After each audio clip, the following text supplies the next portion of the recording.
for those of you who've been to an actual military retirement before, this ain't it. All right, we're not going to do a lot of the normal pomp and circumstance. Part of choosing to retire from a place that you're not stationed is not having access to a lot of that stuff. But not only that, I kind of wanted this to be more of a let's sit down and talk about, you know, some special guy we all know for a little bit, and then have some beers and a couple of laughs, a little dinner, and then we'll go on with our lives. Sure. For those of you who never met Captain Lamberth, he's affectionately known in our little circle as the Admiral, or just to shorten it down because that's too much, Admiral. He's a captain of the United States Navy Reserve. I'll give you a quick breakdown here. Graduate of Mississippi State University, May 1980. Whew. Was it? Yep, Starkville, Mississippi. Some of his commands throughout the years. Naval Officer Candidate School, Newport, Rhode Island, from June 80 to September 1980. I almost said 2080. Good Lord. 1980. Navy Recruiting District, Memphis is Starkville, October 1980. Naval Officer Indoctrination School at Newport, Rhode Island. Naval Justice School, Naval Surface Warfare School, USS Dewey, Mobilization Readiness Officer, USS O'Bannon, Executive Officer. Impressive, I didn't know. USS Yellowstone, NCSO New Orleans, USS Flatley, USS Leahy, SIMA San Diego, headquarters for NSWC Crane. Oh, yeah, I've heard about that place, I'm sorry. OPNAV N86, Maritime Warfare Department Head. That's impressive. US UCOM. It seems the last, 20 years kind of center around UCOM. Battle Watch Captain of Stuttgart from 2004 to 2010. Assistant to the Command Historian in Stuttgart in 2003. Yeah, you loved UCOM. Good for you. I don't blame you. So anyway, I'd like to introduce the Admiral as my presiding officer. And with that, over to you, sir.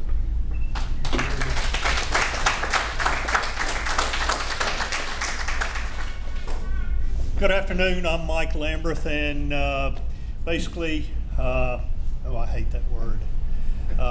Anyway, according to what Shawn said, the time that we're planning for this, you're going to love me, because this is not going to be one of those things where we're standing out in the sun for an hour and having somebody walk up and down lines to see who's wearing this and who's clean shaven and all that. So nevertheless, again, I'm Mike Lamberth, aka the Admiral. Today we've come together to celebrate the career of Senior Chief Petty Officer Shawn Hale. And I know it's something that he's looked for quite a while. He and the fam are all really looking forward to getting back to where they need to be. Shawn and I met when he was a groomsman at our daughter Emily and son-in-law Kevin's wedding that we had down in Florida. So that was pretty okay. Saying your vows at Disney is pretty cool. And at the time, Shawn was stationed at Naval Recruiting District, New Orleans. You know, a lot of these places, New Orleans, Norfolk, Crane, a lot of these places end up being a point of orders for a lot of folks that are in the Navy that have managed to be there. Anyway, even though we haven't served together yet, well, and won't now. Woohoo! I followed Shawn's career, his naval career, to Little Creek, Virginia, Guantanamo Bay, Cuba. Been there, done that. We got the medal for that, didn't we? Yes, sir. Okay, there wasn't a medal, liar. Oh, gosh. Camp Pendleton, California, Coronado, California, and Wallops Island, Virginia. Wallops Island. What the heck is that? Okay, Nobody serious. knows. Even the people from there, they don't know. Yeah, I know. It's one of those, yeah, we could tell you, but then we'd have to kill you. But even though we never served in the same place, the fact that Shawn and Wendy and young Jackson are family members, they're kind of like my kids, even though I didn't have to, go to the hospital with them or feed them or pay for their college degrees or any of that. It's all coming. Yep. Yeah, exactly. They've been dear friends, and again, since they're our kids' ages, we look at them as friends too. And we're very proud of where they've been, what they've done, who they are mostly. I've kept abreast of Shawn's career at each duty station and have closely followed his advancement due to his thorough, hard work and dedication. And as a naval surface warfare type, yes, real Navy. We don't fly jets or any of that. We shoot those guys down. Oh, wait, I'm sorry. They're on our side. Okay. But to Senior Chief, that was a good time for me because Shawn made Senior Chief while I was at European Command Headquarters in Stuttgart. And that was the best last career I had there. But this isn't about me. Shawn has exhibited the attributes that it takes to be a true professional and friend and mentor to many. We know this because we see Shawn, and we see Wendy, and we know Shawn and Wendy. They're fine folks. Again, they're family, so don't mess with the family. Okay. Now, Shawn and Wendy and Jackson have finally arrived in a place that all of us who are pretty much are in uniform have waited to see. That's their home station, i.e. homestay or whatever, and that doesn't mean that they've got to pull their kids out of school next week or a lot of the other things that we have to do. But they've arrived at a place and time where they can establish roots as a family, together with plenty of friends and family. And I said this was going to be short and sweet. It's short and sweet. Welcome home to the family, and we're glad to have y'all here and look forward to spending time with Shawn and Wendy and all who want to come along. And I thank you for your time. And you'll have, thank you. All right, so George joined the Navy back in 1997, where he attended recruit training command. Well, we all know that about that place. Graduated from A school. He was a quartermaster. So, yeah. How hard was that A school? Turn the wheel left, turn the wheel right. Good job. I must have missed that part. Oh, make the sail go left. Okay. So anyway, upon graduating from A school, reported to his first command, pre-com unit bridge. After commissioning, he went to first Westpac deployment. I'm butchering this because the words are really small. Yeah, that's where he met his wife, Misty, is on the bridge. Hell yeah. Yeah, right? Was command advanced to, I don't know, it's cutting it off, one of those second class petty officer. I'm just going to have to be on my feet here.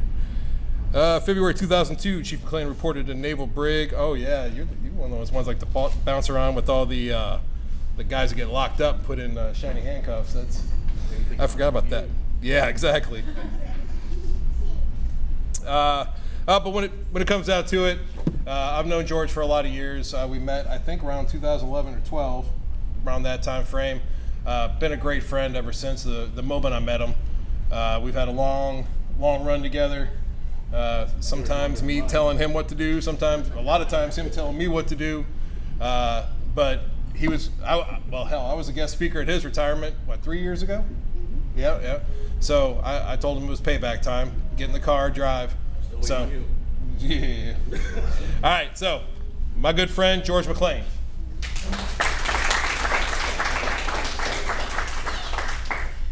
Okay, well, look, they gave me a podium I could see over. Yeah. That's awesome. So everybody knows, precursor, the only thing short and sweet about this speech is me. So, and that's a stretch. So, thanks, Shawn. Wendy, Admiral, it was a pleasure. So good afternoon, as Shawn said. I'm George McClain. I retired a few years ago before Shawn. I promised Shawn and Wendy that I'd try to remain as poised as possible. I'm a crier, it is what it is. If you're not, you might be after this is over. If you're able to make it through one of my speeches without at least jerking somewhat of a tear. And they're earned, both good and bad. They're what make us who we are today. Personally, I'm just happy to say I was a small part of those 26 years for Shawn. Shawn asked me to be his guest speaker the day he retired, or the day he decided to retire from the Navy. Honestly, it was kind of a mixed bag because the 9 results came out and my phone's ringing. So I'm like, well, it's either going to be one of two things. Either he promoted or I got to start writing a speech. So, as we see, how that ended up. So, it was robbed again. All right, so I would say I was kind of expecting it. So, not only because of my fantastic speech giving abilities, Lord knows I'd like to have my retirement speech back, but because Shawn was my guest speaker, like he said, when I retired, and as a matter of fact, he didn't disappoint. Okay, Shawn's retirement speech was pretty much the highlight, with the exception of the end, because when it's over, that's the good part. But I secretly blame Shawn for my speech being so sporadic because your speech was so on point. So I only hope that I am able to do your speech justice. So Shawn Hale joined this man's Navy in July of 1996, shipped off to boot camp, and as we all affectionately know as Naval Recruit Training Command, Great Mistakes, Illinois. That's Great Lakes, Illinois, for those who don't know. After boot camp, he went to Naval Nuclear Power Training School in Orlando, Florida. It was here where the Navy saw fit that Shawn find employment elsewhere. So that was a mutual decision amongst everybody. That's one of the very many similarities that me and Shawn have shared across our path. Shawn went to see the man, as did I. I just was shuffled out the door. Shawn got asked to seek employment elsewhere. So he went on to USS MES Land, got himself a vacation out in Sigonella. So, La Maddalena, excuse me, La Maddalena. Either way, you're in Italy. Yeah. So not too bad. Yeah. So he went from overseas, and then he went down to become one of the only people that I know to have gone to recruiting district and not have to recruit. So, as we see, Shawn's starting to establish a pattern of going to do jobs and not really having to do the job. So, Don't hate the player. hate the game, right? So it was after this is when Shawn decided that he wanted to work for a living, and he entered the LCAC program. And it was from here he went on to training at EWTG Lant and became LCAC navigator. At ECU-4, when his life would forever change. See, in January 2005, Shawn met this beautiful young lady named Wendy. So, and as we see, I can understand that. it's all good, it worked. I needed that. After 2 deployment rotations at ECU-4, that's all you're getting. Because if I go any farther into that, I'm not going to make it through this speech. We know. Okay. So, yeah, you're right. So after 2 deployments at ECU-4, they wanted to make the move west. But the only way to do that, Shawn had to take an independent tour down to that lovely country club down in Joint Task Force Guantanamo Bay, where he had the distinct pleasure of dealing with some of the world's worst. So after Shawn's Caribbean vacation, the Hales moved west to ECU-5. This is where me and Shawn crossed paths for the first time. The two of us were supposed to be on a craft swap together out of Japan. It only took one meeting with Shawn to know that he was going to be someone in the program that I looked up to. No, not because of the fact that he brings a lot of knowledge to the table, but because he's taller than me. Like everybody else, I look up to most of them. So,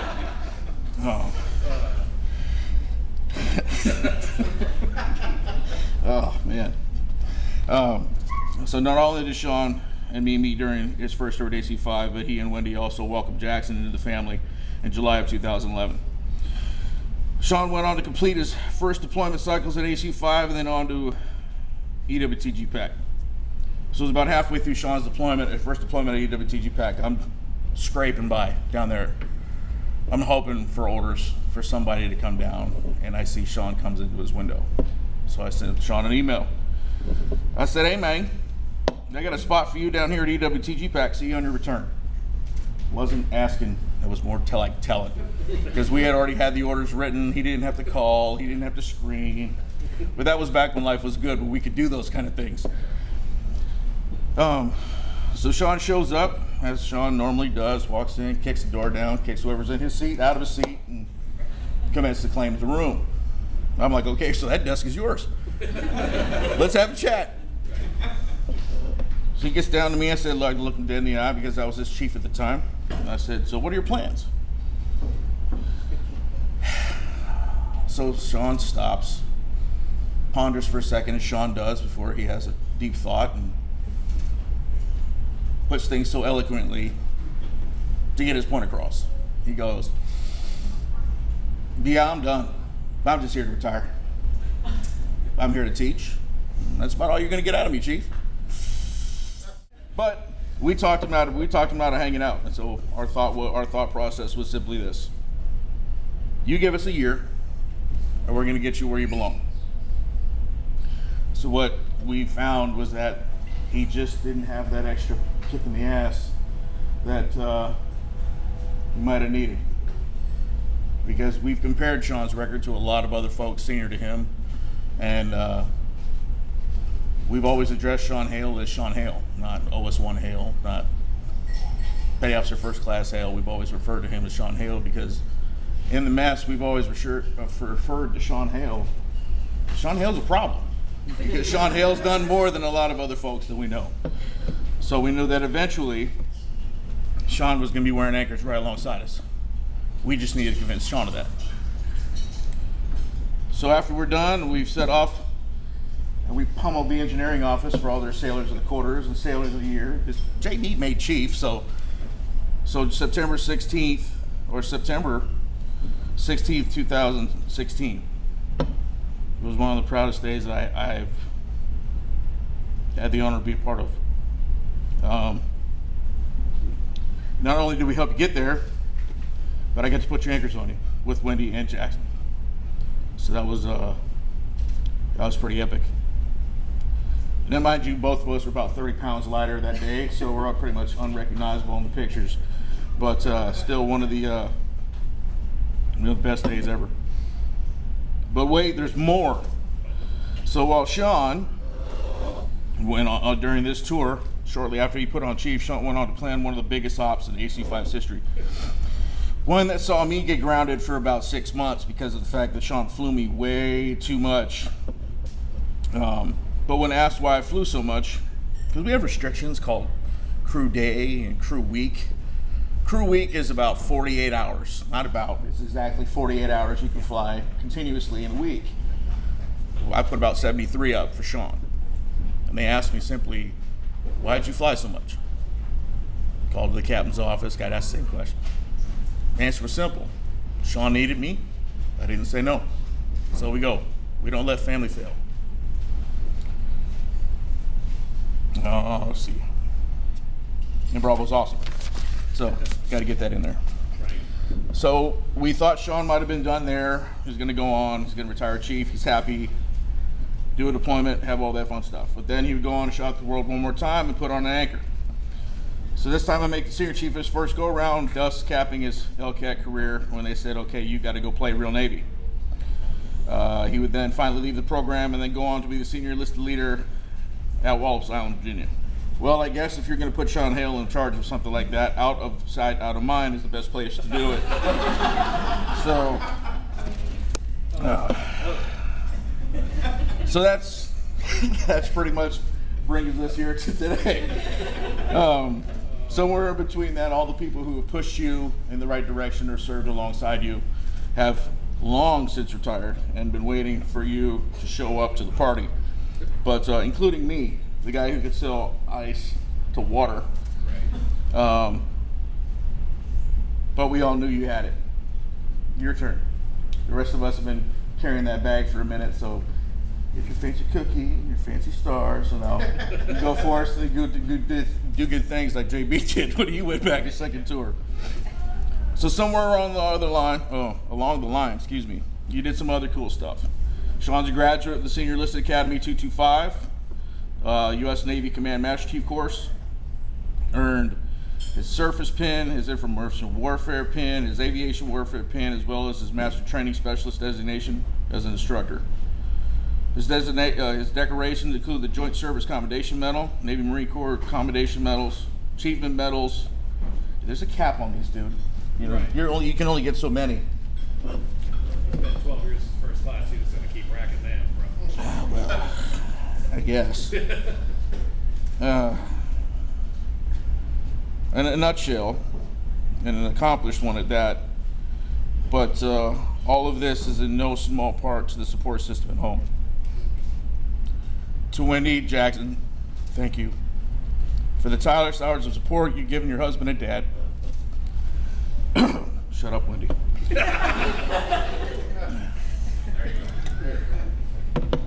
We cannot put into words the gratitude we hold for both of you on this momentous day. I hope that you can take some solace knowing there is no next tour, no more selection cycles, and most importantly, no more long goodbyes.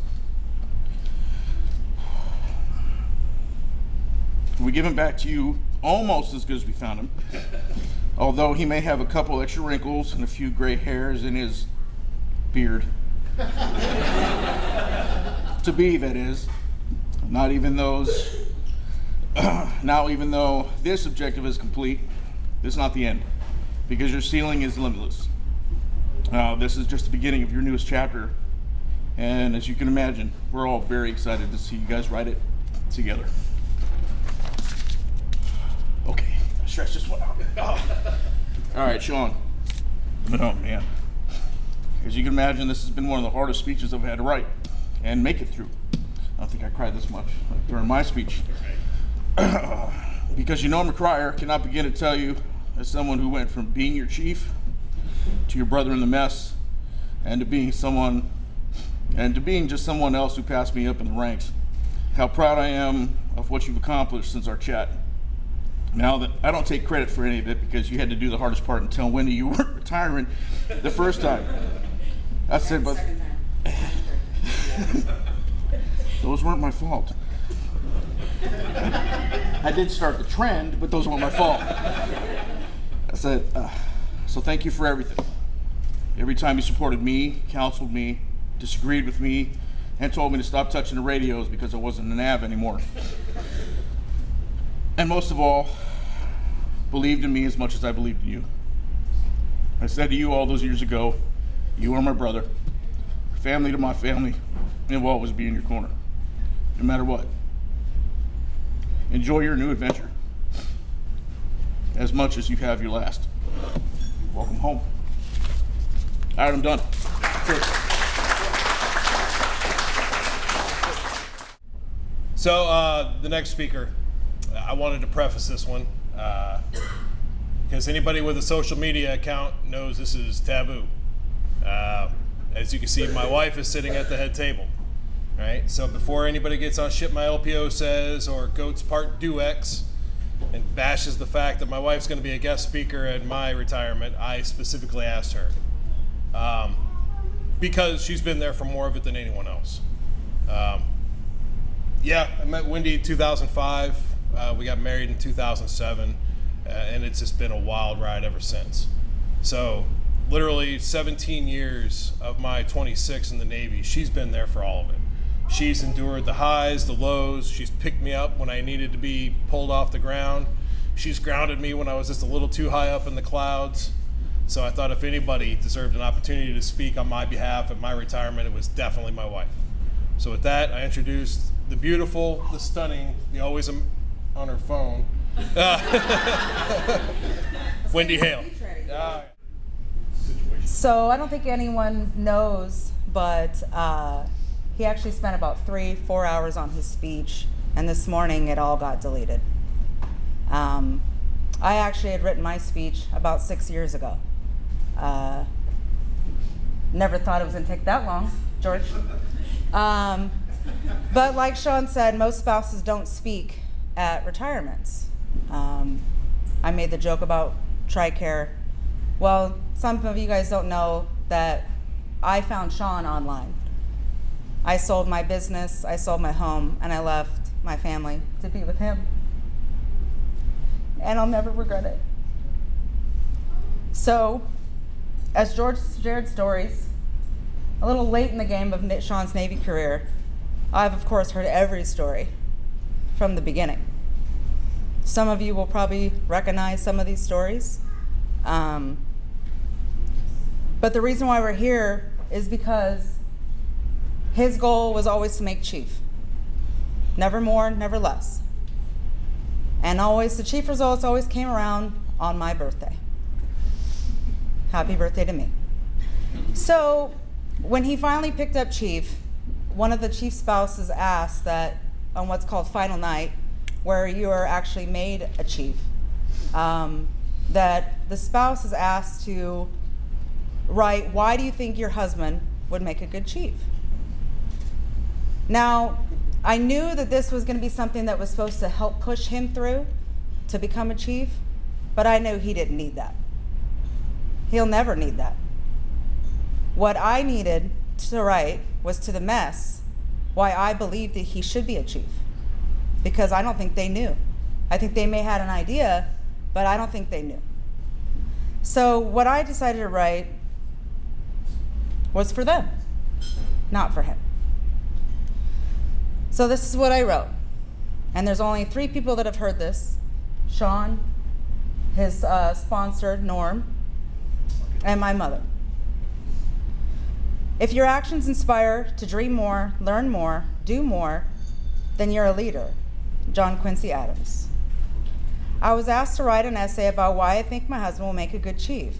I joked that my essay would be pages and pages long, and I would start writing it that very day, when in reality it's taken me up until the last day to finally sit down and write this. Not because I didn't know what to say or that I didn't want to complete the task, but the reason was because it has been difficult to convey just how much emotion I felt when asked such a simple question. However, I can't answer this question until you understand where such an admirable man came from to begin with. So like any good story, unfortunately, there's always a tragic beginning. There once was a boy, a sweet, polite Southern boy. This boy would dress in the same clothes that he had worn the day before because his single mother had little money to clothe him properly. Now this independent boy, who was wise beyond his years and highly intelligent, would get up in the morning, brush his teeth, get dressed, eat breakfast, and then head to school. I have to mention that he was alone a majority of the time. Many others did this while growing up, but he was only in 1st grade. Not only did he tend to himself in the morning, but he would come home after school to an empty house. He would finish his homework, make his dinner, and tuck himself in for the night. Almost daily he would repeat this. You would ask, where was his mother? She was there, but only sparingly due to her working multiple jobs. Although his mother loved him very much and would try to be around as often as she could, she struggled with trying to provide for him while dealing with her own issues. This went on for many years until his defeated mother decided that the best course of action was to give her son a better life. And when his grandparents heard that she was going to give him to an adoption agency, they wouldn't hear of it. Picture, if you will, being 12 years old with your grandparents sitting on one side of you and your mother on the other in an unfamiliar and cold legal office. His grandparents decided, without a doubt, they would adopt their only grandchild. He watched his mother, the very person who gave him life, made an incredibly difficult decision. Can you even imagine? I can't fathom to have to go through such a sad situation. That would break anyone, but it didn't break Shawn. He decided then and there that he would raise himself to be a man. Nobody would ever feel burdened by him, give him pity, and although others had given up, he never would. He promised to never feel sorry for himself, never let his past dictate his future, and he would achieve every goal that he made. Life wasn't always perfect for this young man, and while most couldn't forgive such an act, He forgave his mother and continued to love her until her last breath. His grandfather would then become a driving force and inspiration in his life. Donald James Everhart was a man's man, quick-witted but quiet. When he spoke, everyone would shut up and listen. The kind of man they don't make anymore. He had served many years prior as a Seabee in the United States Navy, and once in a while his grandpa would share a story or two about his time in service. Shawn decided in high school that he wanted to be a sailor. Of course, this was after his grandpa convinced him not to enlist in the Marines. While I was never lucky enough to meet his grandfather, his grandmother, or his mother, there was something about the way that he had the look in his eyes when he spoke about his grandfather.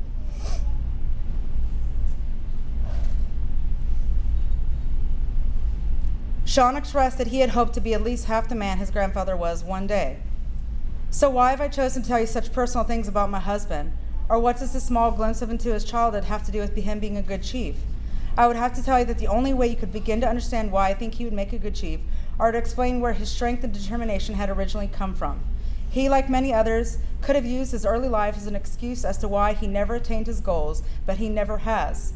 Most that do know him would never even fathom this story. Every trial and tribulation has formed him into the man that I have great admiration for. While Shawn didn't have a charmed life, he never complained and always remained focused on the big picture. We met in 2005 when he was somewhat new to the LCAC community. He would tell me stories of past sailors that he admired, most of them being chiefs. He wanted to be just like the sailors that had come before, strong, courageous, and humble. Shawn always stayed true to himself and focused on his journey. He would make every effort to become a better sailor, leader, and mentor, even if that meant he may never put on anchors. We would hold our breaths every August, waiting to see if his name was on that coveted list. Unfortunately, for 9 years, August would be a very sad time in our house. I would be lying if I said he never wanted to quit and that he never broke down. I would brace myself for that disappointing phone call, then struggle to find the words to help him pick up the pieces. Somehow, he would find the strength and press on. He has numerous friends, family, and other chiefs that have never given up on him, and I know he's extremely thankful for their support. Many of them have even expressed that he was a chief in their minds, even if the Navy had thought otherwise. The morning of August 2nd, we anxiously awaited for his phone call. I was on the edge of my seat. The phone finally buzzed, and seconds after he answered, I watched the fear, disappointment, 9 years, fade from his face. He smiled as he listened to the voice on the other end. I mouthed him, well, did you make it? He gave me a big thumbs up. I hugged him and I bawled my eyes out. 20 years served, 11 of those together, and on his 10th and final attempt at chief, I got to witness one of the best moments in his life. I can tell you right now that if anyone ever truly deserves this achievement, that it would be my best friend, my soulmate. He made it, and now that he would have a chance to prove that he was meant to be a chief petty officer. While I can only guess what kind of man he is at work, I do know what kind of man he is at home. I've witnessed him grow into an amazing leader of our family, supportive husband to yours truly, and caring father to our precious son, Jackson. The look in Jackson's eyes when they're together is that of the same look Shawn has when he's speaking about his grandfather. Jackson adores his father and cherishes every moment spent with him. Our son has told me that he wants to be like his dad one day, be a chief, ride motorcycles, and fly the lax, as he used to call him. When my father passed, Shawn was not only my shoulder to cry on, but also my mother's. He showed her such a heartfelt kindness on that devastating night by reassuring her it'd be okay and that she needed to get some rest. I will always be grateful that he was not only there for me, but my family as well. I have no doubt that his impeccable leadership, strength, and humble nature will inspire everyone around him. He has the exceptional ability to be kind and gentle, but firm and fair when need be. Shawn is going to be the best chief that any sailor would be proud to work with. He will not quit. He will never second-guess his leadership, and his capabilities will not let the United States Navy down. I hope I've answered the question, why do I think my husband will make a good chief? Because I could seriously go on and on and on about how blessed I am to be married to a man like him. Because after all, they don't make men like Shawn Hale anymore. Written pages and pages. I think I was up to like 15 pages, and then woke up this morning at like 6:30 and said, "No, I'm starting over." Picked a good spot to basically hit Control Alt Delete, get rid of most of it, and man, I was pounding away. Like, you ever seen that gif of Kermit the Frog at the keyboard, just arms flailing? Man, that was me this morning. I was on a roll, and then click save as. I even made another file with a different name just in case. Opened them up to be sure, and it was the old speech from yesterday. And I was like, oh man. So I'm gonna go with what I got as long as I can until the changes aren't there no more, and then we're going off script. So hopefully everybody's got a cold drink in front of them, and we can get started. All right. If I cry, it's their fault. Ain't my fault. All right. So, you sit down to write a speech, and you start out with all these grand ideas of exactly what you're going to say, how you're going to accurately and completely describe 26 years to your friends and family. You think about the experience, the story, and that one time that one guy did the thing, and then you laugh to yourself, and then you delete it because there's going to be kids at the event, and it's not appropriate. Then you fire the old laptop up, and you get ready to start typing, and all of a sudden, blank. Got nothing. Add in the fact that you've just moved 1,100 miles, and you still have this to do, and that to do, and the other to do. And the ceremony's tomorrow. No, wait, it's now today. So much to do, so much to be done, and well, let's just say it's been difficult, very difficult, to give this speech the attention it truly deserves, which is why I started rewriting it this morning. But through all the distractions and the have-to-dos, I did put at least part of this together. I know I'll miss a few details and a few names, maybe a few places, and I want to apologize in advance if you're here, but I failed to mention you specifically. Just know that if you were invited, you're a part of why I'm here today. You were a part.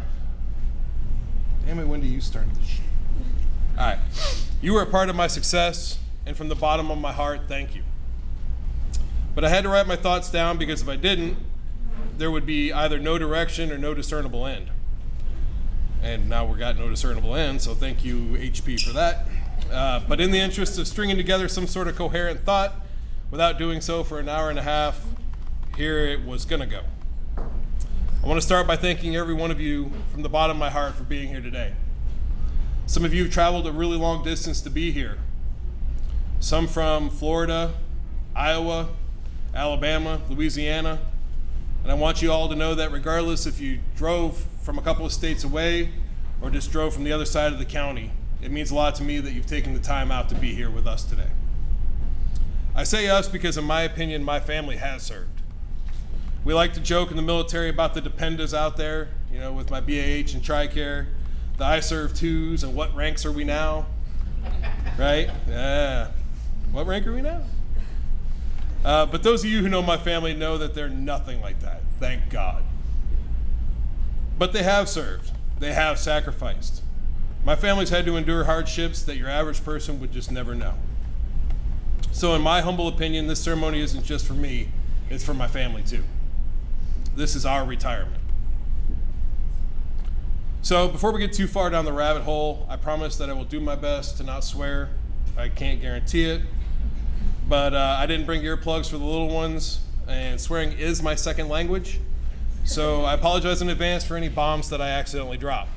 I also want to apologize if this runs a little long, especially since I got to go off script at some point here. So if I'm rambling and not making a whole lot of sense, somebody just give me a little, and we'll go ahead and start thinking about dinner. Yeah, thank you. Hopefully you have a full drink, you're satiated with the appetizers, and ready to settle in while I spin a semi-scripted yarn about my 26 years in the Navy. First of all, I want to ask that whatever's in your glass, you raise it up, and that we take just a moment to remember those that can't be here with us today.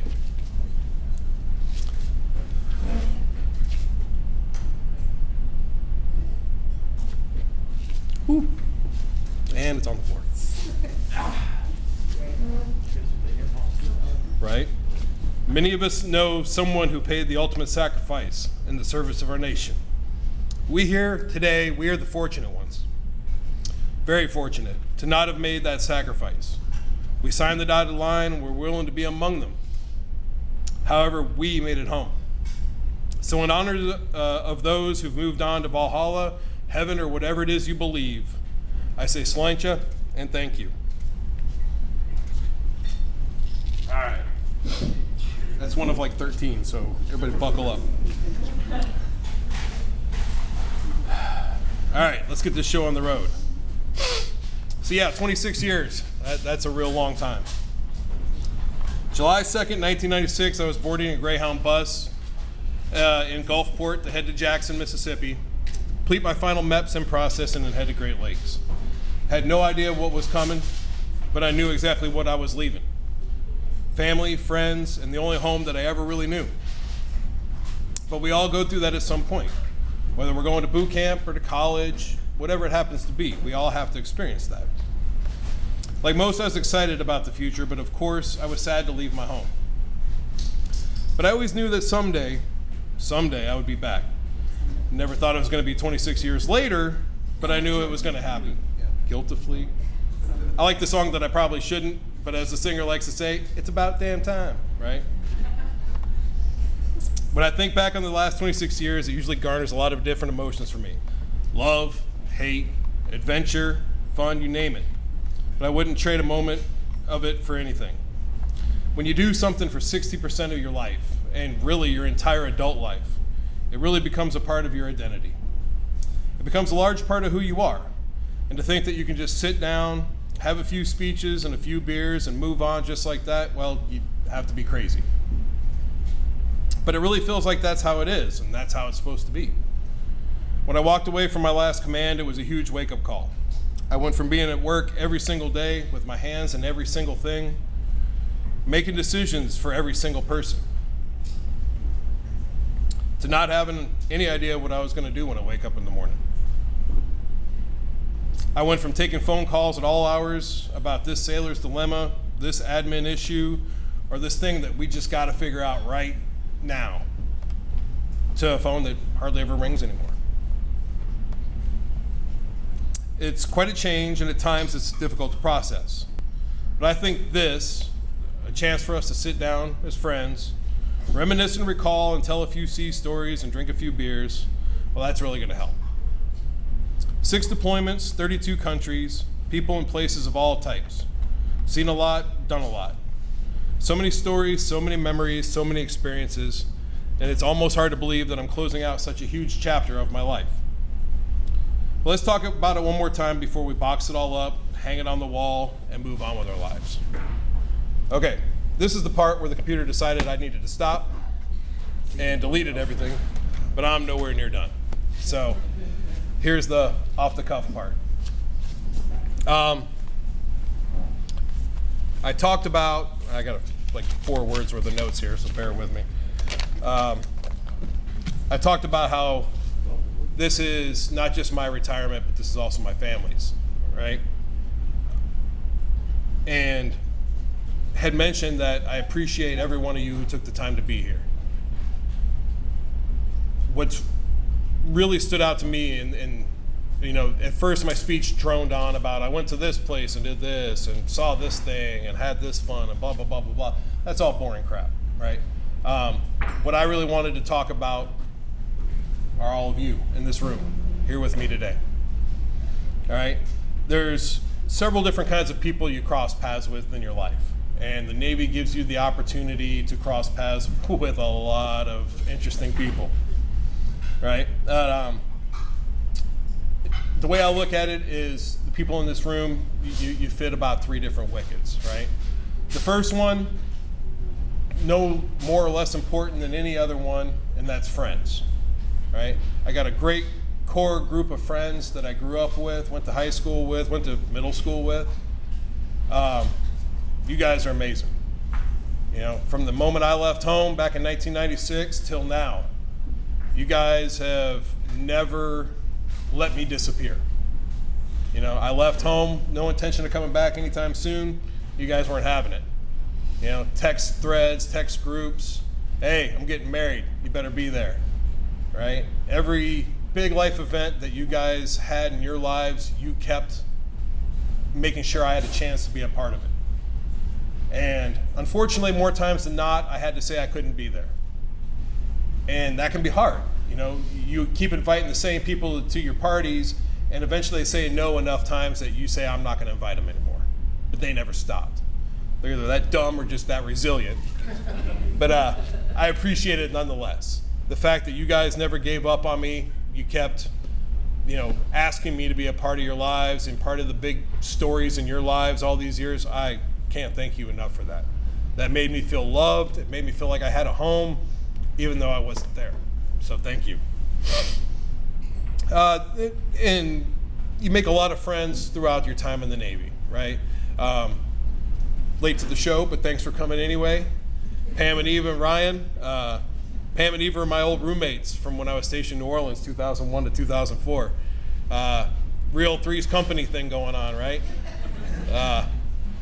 Yeah, and I moved out in 2004 and they came to my retirement in 2022. You get the opportunity to make friends you would have never met anywhere. Never had a chance to cross their paths if it weren't for my career. And they're lifelong friends. You know, I've been to their, you know, kids' birthday parties, been to their houses, you know, in recent history. We'll always be friends. They'll always be close to me. Thank y'all for coming, sincerely. And then, of course, the shipmates you cross paths with. You know, you guys somehow gravitated mostly to one table. Somehow. But plenty of shipmates. Tony, man, I haven't seen you since 2008. Boom, just all of a sudden, he's like, hey, what's up? I'm like, who the hell? Oh, my God. So, yeah, old ACU4 guys together. You know, Richie, JB, Josh. Man, JB, I still remember final night. Who are you? And I'm looking around the room like, what? And I look over and say it, stupid. Oh, all right. Man, you saved me from having to go through that a second time. Thank you. Or actually a third time, I guess I should say, right? But to all my family, the friends and the family in the area, I got to say thank you. Then you got family that you're related to, the blood, right? On my mom's side, I have no living relatives anymore. But on my dad's side, I do. My sister Carrie and Kayla, their families, and my stepmother Geraldine all made the trip down from Iowa, almost 1,000 miles, just to come down for my retirement. That's amazing. And I know because I've driven that 1,000-mile trip from Virginia to here 3 times in the last month, and I swear to God, don't ask me to drive 1,000 miles. Especially in a U-Haul, good God. But no, it's really special to me that you guys took the time to pack up your whole family, the whole kit and caboodle, and slapped them into some cars and came down. You know, you guys are always there, but wouldn't have it any other way. Then there's that third group, and we all know it, and we've all got somebody that falls into that category. And it's that friend family or framily, right? And some of you that I've talked about before this, you fall into that. But there's people, some people, especially the ones I've asked to speak for me here today, that definitely fall into that category. I'd like to tell you about a gentleman. His name is Bob. What about Bob? Well, Mr. Hillary, as I like to call him, because he's a retired Marine Corps colonel, and my time dealing with Marine Corps colonels is you do not know their first name. You do not call them by their first name if you do know it, and stand by if you were happen to even utter it in private with nobody else around, because they will crawl out of a duct and they will hurt you. So, Mr. Hillary was, he was our realtor, of all things. When Wendy and I got our orders to California, we were living in Virginia, and we just started house hunting. The housing market had just crashed in 2008, and we had a little money saved up, so hey, let's take advantage, right? So we get to looking, and we find this cute little one-story in a quiet little place called Rainbow, California. Sitting on a hill on 4 acres, and it's surrounded by wine vineyard, or grapes, that's the word. Surrounded by grapes. And we reach out to the guy by email and say, hey, we're interested in this house. Please reach out to us. So he calls, says, hi, I'm Bob Hillary, I'm the listing agent. You want to know about this house? Like, yeah, we're interested in buying. He goes, well, tell me about yourselves. Oh, active duty family, no kids yet, but we're moving out. We want to look at your house. You don't want that house. Wait, what? Like, what kind of realtor are you? How are you supposed to make money if you don't telling people not to buy the house you're selling? He goes, no, seriously, you don't want this house. Because you're active duty, you don't want this house. Okay, well, how about you try to not sell me this house? Oh, water prices are through the roof. You're going to spend so much money keeping those grapes alive. And you're active duty, you're not going to have the time to give those grapes the time they deserve and the attention. Just forget about it. Yeah, it's a nice house. It's a nice, lot, but just forget about it. I'll find you something. Give me a few weeks. I'll call you back. I'll have something for you. So a couple weeks later, we ended up booking a flight out to California to go see Bob. And knowing that we had a week, and we also intended to see family and friends while we were in California, he shut his schedule down. Said, you got me for 3 days, nobody else. And I'm going to take you and see as many houses as you need to see. So 3 days, 20 houses, and a lot of frustration later, it's still nothing. And even Bob was frustrated because it was all short sales and foreclosures. He'd walk through a house and the family's still in there. But anyway, I'm getting off track. Yeah. Well, here's the deal. And he looks me square in the eyes. And Marines, they just know how to give you that look where you better listen up because they're going to hold you accountable for what they're about to say. You better listen. And he says, I don't care if it's a promotion ceremony or retirement ceremony. I expect an invite. Aye, aye, sir. And so when we found out we were retiring, I called Bob up and I told him, he's like, that's fantastic. I'll be there. Well, unfortunately, Bob gave me a call yesterday morning, and first time I ever heard him swear in the, 12 years, 13 years we've known him, that something got effed up. And he didn't have a flight here anymore. So he was supposed to be my MC. I was going to talk about him regardless if he was here or not. So I'm not going to say anything bad because he'd still know. But that's an example of what a family friend or friend, we call them family. That's an example, right? Or the Admiral. Like you said, I met the Admiral for the first time at his oldest daughter's wedding. I hadn't seen M since, that one time I came up to their college, right? And they invited me out for their wedding. That's when I met the Admiral, and we chatted about being in the Navy, and we've crossed paths a few times since then, but not a lot of time together. But when I made Chief, he and my beautiful wife conspired behind my back, and he sent me a little gift. He had a set of choker whites that belonged to him, done up, cleaned up, packaged up, put in a box, and sent to me before I got pinned. Which, if you've ever bought a pair of choker whites, you know they're about as cheap as they are comfortable, which is to say they're not either, right? So that was incredibly special. And, all he'd asked was, put them on for me. Send me a picture. Well, I was a little iffy on that because I was still a selectee. I was like, anybody gets hold of this picture, I'm dead. So I had Wendy take a picture, send it to Admiral, and said, burn after reading, right?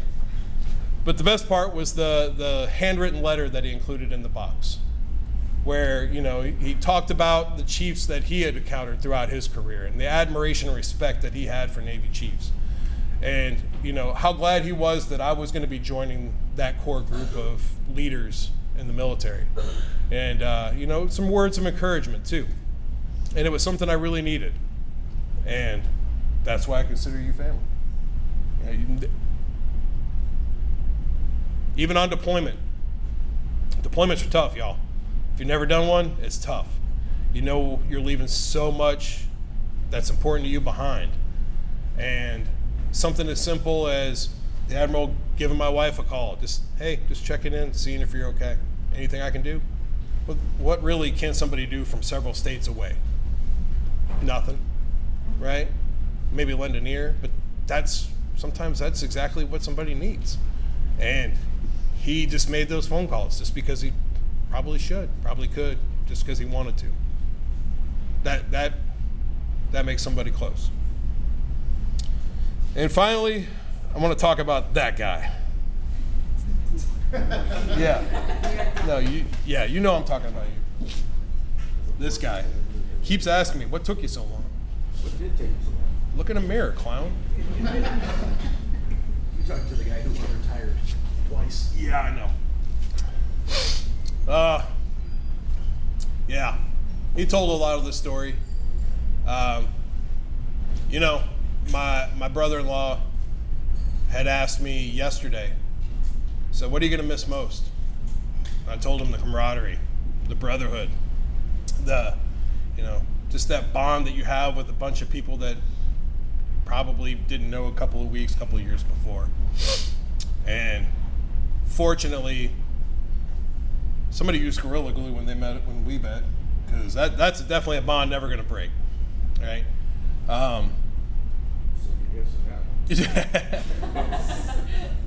Fair enough. Now, I remember I just gotten back from deployment, and when you deploy as an LCACer, you're gone for basically a year. You start your workup cycle with the ship, and that just means you're gone. And then you go on deployment for 7-8 months, so you put it all together, and there's a year that you're just completely not there at the command. And in that process, they're going to graduate 3 new classes of brand new people who, they're all alphas, they're all proud of themselves, they all break their arms, pat themselves in the back about how awesome they are. And they're just waiting for the new group of rookies to come walking through the door so they can just browbeat and trash talk and who the heck do you think you are? And it's funny because when you come back from deployment, it doesn't matter how long you've been doing this. They look at you, they don't know you, so you're the rookie. Who the hell are you? Right? And my response was typically, well, if you don't know, you probably should ask, buddy. Right?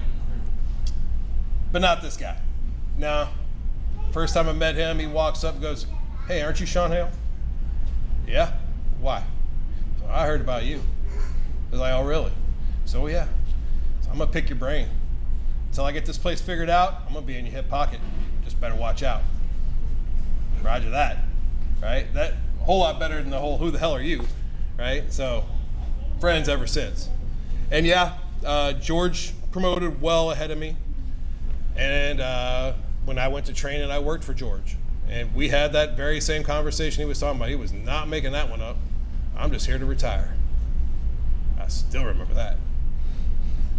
He wasn't having it.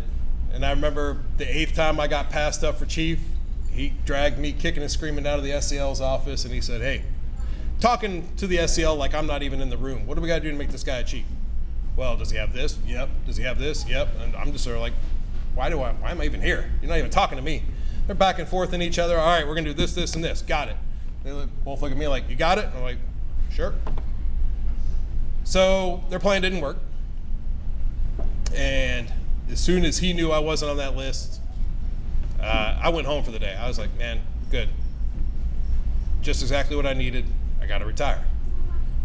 So I went home, go drown my sorrows and hang out with my wife. We went to lunch. And while we're out at lunch, he gives me a call. I'm like, man, it's George. All right, let's see what he's got to say. So I pick it up, and he's like, all right, before you hang up on me. I'm like, well, that's exactly what I was going to do, so I'm glad you led with that. Look, I already got it worked out. I already talked to the detailer. This is what we're going to do. And before you draw a breath to say no, just think about it. He said, damn it, you're going to be a chief. Just give me the chance to help you get where you are already at. So I thought about it, and I was like, well, I can't pass on this kind of opportunity. So I went for it. Gave it an extra year, even though I was about 2 years past my expiration date on wanting to keep going for it. And sure enough, that one worked, right? So went back to unit, and there I am working alongside him, and he pushed me every step. Sometimes he'd just stop and look at me like, damn, I'm so proud of you. Working alongside, and Bravo was awesome. And unfortunately, when we deployed, he didn't go with us. He ran off to Japan for some damn reason.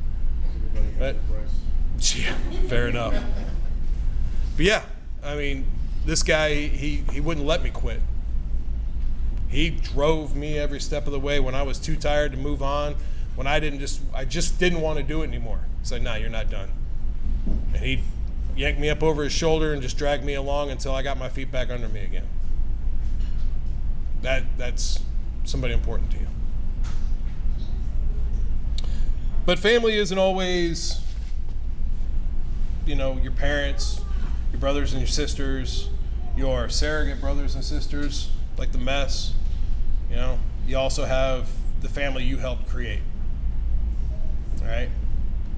So like my son, Jackson. I gotta tell you, dude, you're tough. He'd been alive 11 years. We just celebrated his 11th birthday 2 weeks ago. And of his 11 birthdays that he's had the pleasure of celebrating, he spent 4 of those in the middle of a PCS, which means we weren't exactly somewhere where he could really celebrate his birthday. His friends were thousands of miles behind us, even this most recent one. You know, quiet little thing with a little things of ice cream and some cupcakes. If it bothered him, you'd have never known, because he just smiled, thankful and grateful for what he had. So much to learn from you. And I have learned that, you know what, things don't always shake out the way we want them to, right? But that doesn't mean you shouldn't be grateful for what it is that's in front of you, what you have. And it doesn't mean that we can't just say, hey, some things are outside of our control, so let's just roll with it. And that little dude has done nothing but just roll with it for the last 11 years. So Jackson, thank you for just rolling with it. Going with everything my career has put us through since you've been born. I respect the hell out of you, kid. I know I ride you tough sometimes, but no kidding, I got a lot of respect for how you've handled everything we've gone through. So thank you. And then there's, you know, the person you choose to bring in real close, your spouse, my rock, my anchor, refuse to sink. That's what anchors do. Right? They sing. Yeah, exactly. My universe, Wendy. I swear to God, it had been years before I cried, and then Norma gave me that speech, and I was like, oh, you son of a... But, you know, there's very few people who can say they've had anything to do with me standing here today, wearing what I'm wearing, saying what I'm saying, and 2 of them are sitting right there. She's been that one, well, number one, my biggest cheerleader, right? I never heard somebody talk so good about me, to my face, behind my back, whatever. She's always been that. But she's always, like I said earlier, she's grounded me when my head got a little too big, and she's pumped me up when I was ready to just lay down and quit. And I can't thank you enough for always doing that for me. It wasn't always easy. It was downright hard, a lot of years, and it couldn't have been easy for you either. So I just have to thank you for everything. I don't know any other way to put it other than just thank you. So the day has come to finally put a pin in it, close it up. Jackson, no, I promise I will not plan a move on your birthday ever again. And Wendy, I promise that we'll never have another birthday ruined by a season. Promise. So yeah, like I said, if I didn't say your name or mention you specifically, I'm sorry. I already feel like I've ran about 20 minutes too damn long. But yeah, each and every one of you mean something to me. And I appreciate you being here, helping us celebrate this big milestone. So thank you for being here. We're not done. We got more stuff to do, but I'm done talking about this. So thank you. All token of my appreciation for everything you guys have done. I'm sorry, they are personalized, so I had to make sure you guys got yours. Congratulations, bro. Thank you for always keeping me as part of y'all's family. Absolutely. Congratulations. Proud of you.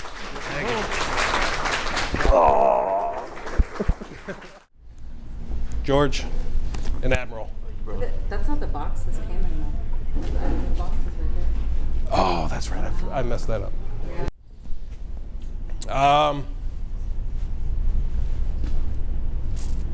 How to word this? Well, Mom, we got you a little something, and it's not just from me, and it's not just because of me, but I'll read it out loud, and then I'll give it to you. This is the Military Parent Medal. It's presented to Bonnie Doyle. The sacrifice a parent of a military member renders is beyond compare. As a parent, they willingly offer their blessings when the child is compelled to serve their country. If it were not for the military parent, through their child's service, America would not enjoy all the freedoms that exist today. The Military Parent Medal is cast in gold and silver colors, which symbolize how meaningful you are to me. Within the gold center is a compass rose depicting the guidance and direction that you have instilled within me.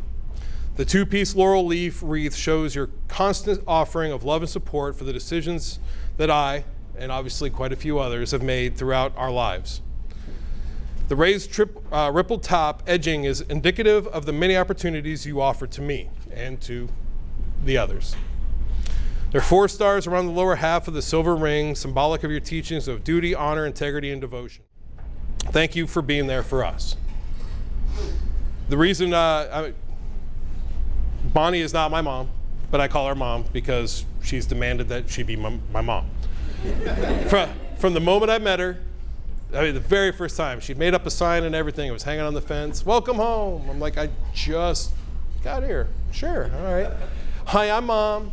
None of this, nonsense of real names or anything like that. She's always treated me as if I'm to call her mom, and never made me feel any different. I'm not the only one she knows that has served, of course. Wendy is a disabled Coast Guard veteran, and you had 3 sons that served in the Air Force, correct? 2. Michael, oh, that's right, Michael did not. So, yeah, plenty of military service in your life and in your family. So I wanted to present this to you, not just on my behalf, but on behalf of everybody that you've been proud of, that you've supported, and that you have sacrificed for so that they could serve. Oh, let's get a picture. There you go. You're welcome. Always kiss him in the neck. Nope. All right. Moving on. Got a paddle with a trident on the top. And when a certain somebody saw that trident, his eyes got incredibly big. So Wendy told me, it's like, oh yeah, we got to do a little something for Jackson. So, like I said earlier, our kids, they sacrifice so much. They give up on friends, they give up on connections. This kid's been in more schools than I can count to, all because of what I do. And I just wanted to show you a little appreciation for the sacrifices you've made and say thank you. So, this is for you, bud. Turn to face camera. All right, love you, buddy. Is my beautiful wife, Wendy, who elected to have a paddle. And she was actually in on it, but yeah, this was originally going to be Jackson's until we had seen his reaction to the Trident one. And then we said, okay, this is going to be Wendy's. So, to my soulmate, Wendy K. Hale, with eternal gratitude for your strength, patience, support, and most importantly, your love. Thank you for being my anchor when seas were rough and my sails when winds were fair. Tagra agam duit. Thank you, Mother.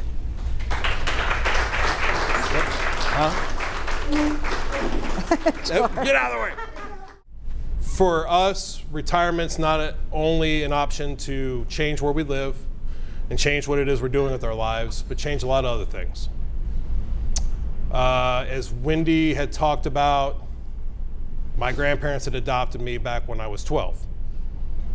And years ago, there was something I had wanted to do, but didn't see the necessity back then to do it. And then as I got older, I kind of wished I had. But being in the service made it a lot more difficult, a lot more painful, created more problems than it really worked out. I know there's some people in this room that probably aren't going to understand, but I want to preface it with the fact that what we've done is nothing negative on anybody's memory. No other reason than this is just something I wanted to do. Nobody did anything to me to make me want to do this. This is just my thing. So you guys are the first to hear this. You're the first to know it. But Wendy, Jackson, and I have all officially and legally changed our names. My grandfather and my uncle, when they both died, the Everhart family name stopped there. There was no more. My uncle never had any children, and my uncle or my grandfather's brother only had daughters. So it just died. You know, like I said, nothing about this decision was for any other reason than to honor him and what he and my grandmother had sacrificed for me. That was it. Now that I'm retired and it has become a lot easier, it was a choice we made to do. So for the first time saying it out loud, yeah, we're Everharts. For my Hale family, I hope you understand, nothing anyone has done to make that decision for me, right? There's no negatives there. I hope y'all understand. Wasn't easy, but it was something that we chose to do. And we love you guys all the same. All right? So with that, I think the last thing I want to talk about, because I'm tired of talking, she brought me, oh yeah. Let's go with this one now. Okay. Yeah. So with that, the last thing I want to talk about once I wet my whistle. Good God, we are running long, aren't we? All right. So those of you who serve know that being in the military is like having a second spouse, right? Or that being a spouse, sometimes you kind of feel like the side chick, right? Because when the main chick calls, you go running, right? So sometimes it's easy for our wives, our husbands, whatever it is that you have at home, to become second place to the military. And the military demands that of us. And sometimes we maybe place way too much importance on the job to say no when we should be saying no. But when you retire, that's a chance to rededicate yourself to your family. And it's an opportunity to say, hell, I'm running out of words here at this point. I just want to say that, honey, you've always been my priority. I may not always been able to show that. I may not always been able to demonstrate it, but it has always been in my mind. And I look back on my last deployment. It was the day we were leaving. We're sitting on the craft just waiting to go. Wendy sent me a picture as she was getting in the truck ready to head home. Jackson was sitting in the back seat. And she took a picture of him and sent it to me. And it was a picture of him fighting back the tears. That was the point I knew it needed to be over. Now, granted, I still stayed in another 3 years, but That wasn't on me. mentally, yeah, that one wasn't on you. But mentally, I had checked out. I knew it was time to go. I was just waiting for the opportunity. Well, to my family, it's here. I'm coming home. Like it or not, you're gonna have to deal with me. No more, so when are you going on your next deployment? I'm tired of looking at you, right? Don't worry, Willie, we got room for you. Right? But this is my opportunity, like I said, to rededicate myself to my family. And in the inspiration of change, of new beginnings, of new everything, when I ask you, Wendy K. Everhart, will you marry me? Absolutely.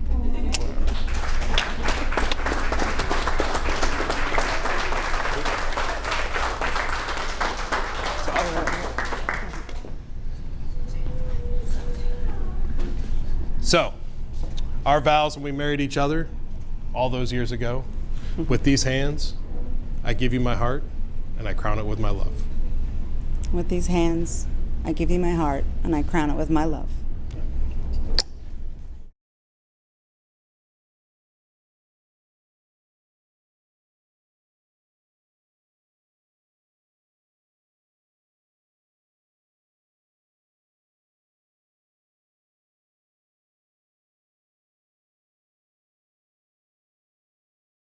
Back you go, but I know it's been at least 16 years or so. Back we used to rock EGM boats like grown men, and back in our town, LCAC 70 and running amok around Virginia Beach and even here in California. You're my dude, man. I've always enjoyed spending time with you. I love you like a brother. I love your family, man.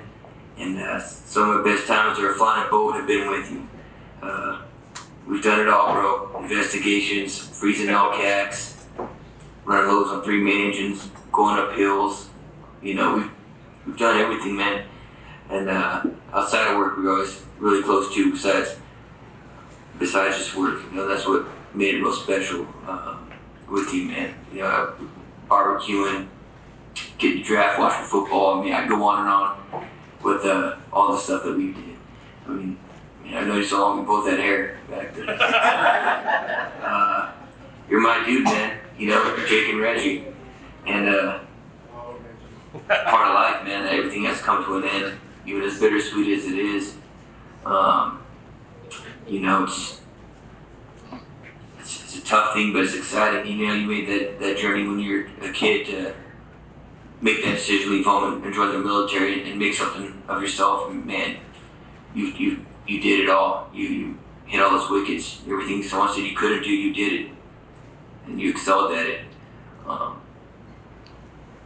You're one of a kind, man. And I'm sorry I'm not there, man, to be the celebrated person, but it's like they finally got us, huh? It wasn't necessarily that we did anything bad, it's just time. Time got us. The adventures of Jake and Reggie in the Navy are all said and done. But, you know, we still have a lot more life together, and I'll make it a point to come to Mississippi and see you, and you're always welcome to my house in California, wherever I end up. Good luck, brother. I wish you the best. And you're always going to be Shawn Hopper Hale, and you're always going to be the baddest nav I ever flew with, hands down. And if anything ever went down, they called you back to service, he'd always sit next to you. All right, brother. Love you, man. Happy retirement.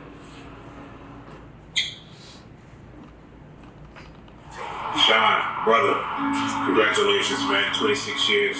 That's a long time. I'm proud of you. I'm happy for you, man. I just want to say I appreciate everything that you did for me, all the way from instructing me to me wanting to whip your ass. It was so hard for me to ask for. You gave me exactly what I asked for, and I appreciate it, man. You got a major legacy that's going to last in the LCAT community again and now again. So cheers to you and your family. 26 years, and continued success, happiness, and peace on your new journey ahead, brother. For 26 years, this sailor has stood the watch. While some of us were in our bunks at night, this sailor stood the watch. While some of us were in school learning our trade, this shipmate stood the watch. Yes, even before some of us were born into this world, this shipmate stood the watch. In those years, when the storm clouds of war were seen parading on the horizon of history, this shipmate stood the watch. Many times, he would cast his eye ashore and see his family standing there, needing his guidance and help, needing the hand of hope during those hard times, but he still stood the watch. He stood the watch for 26 years. He stood the watch so that we, our families, and our fellow countrymen could sleep soundly in safety each and every night, knowing that a sailor stood the watch. Today, we're here to say, shipmate, the watch stands relieved. Relieved by those who have trained, guided, and led. Shipmate, you stand relieved. We have the watch. Bosun, stand by to pipe the side. Shipmate, Senior Chief, Shawn Hale, going ashore.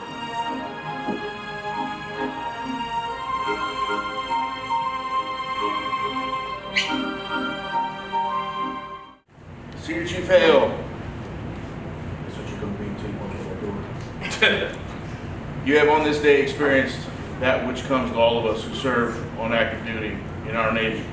I say in our Navy because your departure from active duty in no way terminates your relationship.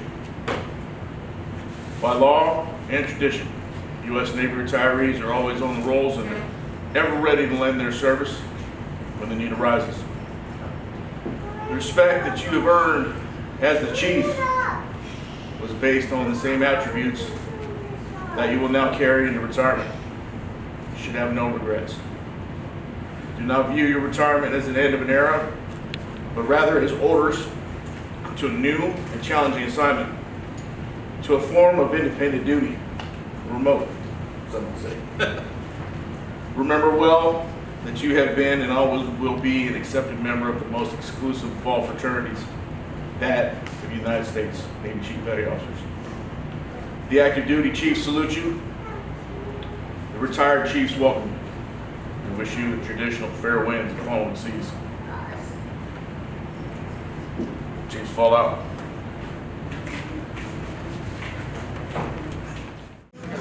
Look it up.